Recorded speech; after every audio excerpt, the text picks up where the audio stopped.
Nahitana fiainany ny tahapahafana ho an'ny baccalauréat eto Madagasikara tamin'ity taona ity raha oharina tamin'ny taondasa 4,740 tamin'ireo mpiadina ny isa 3,740 sy roa hetsy manerana ny nosy no naomby tamin'ity fanadinam-panjakana ity izay nanome 10,370 isanjato raha ny fampafantarana avy amin'ny ministera ny fampianarana ambony sy ny fikarohana ara-tsiansa ho malalahady raha toa ka tafiakatra 7,470 isanjato zany taom-pahombiazana izany ny taona 4,20 raha ho an'Antananarivo manokana dia 7,770 isanjato ny tahapahafana tamin'ity taona ity raha toa ka 4,130 isanjato zany ny taondasa.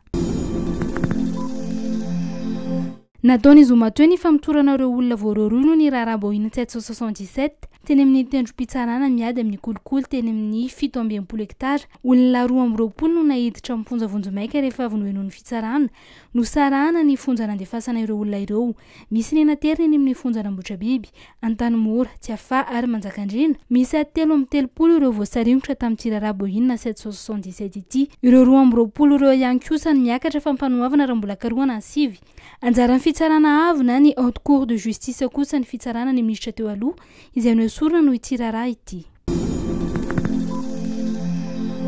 Hotanterana ny 30 aogositra hatramin'ny voalohan'ny volana septambra izao ny hetsika rentrée mifampitsinjo ao amin'ny kianjan'ny Barea Mahamasina.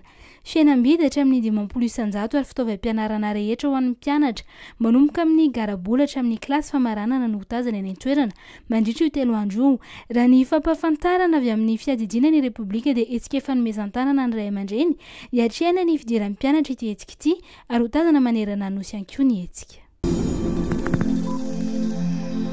Amerina amin'ny fanjakana malagasy ny kabesony ampanjaka toera sy ireo mpitarintafika rola niara niaty taminy ny fanjakana frantsay ny talata 20 aogositra izao raha ny vaovao navoaka teo anivon'ny ministera ny serasera sy ny kolotsaina. 20 taona ty aoriana ny namonoana azy sy ny nanam-pahandoha azy iverina eto tandrazana izany ny kabesony ampanjaka toera. Isan'ireo mpanjaka sy mpitarintafika sakalava niady ho an'ny fahafahan'i Madagasikara tahaka izany ihany koa ny an'ireo mpitarintafika rola niaty teo anilany ampanjaka toera.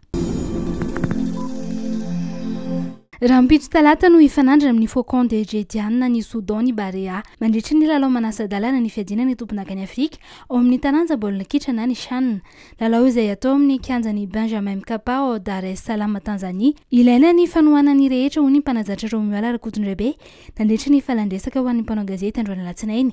Miantso ny malagasy rehetra ny tena no aorianan'ny Barea mandritra ity lalao ity. Nandritra izay ihany koa no nanaovan'ny fialatsiny no ny teny izay lazainy fa tsy voahevitra tao aoriana ny fandresena ny Kenya ny zoma lasa teo.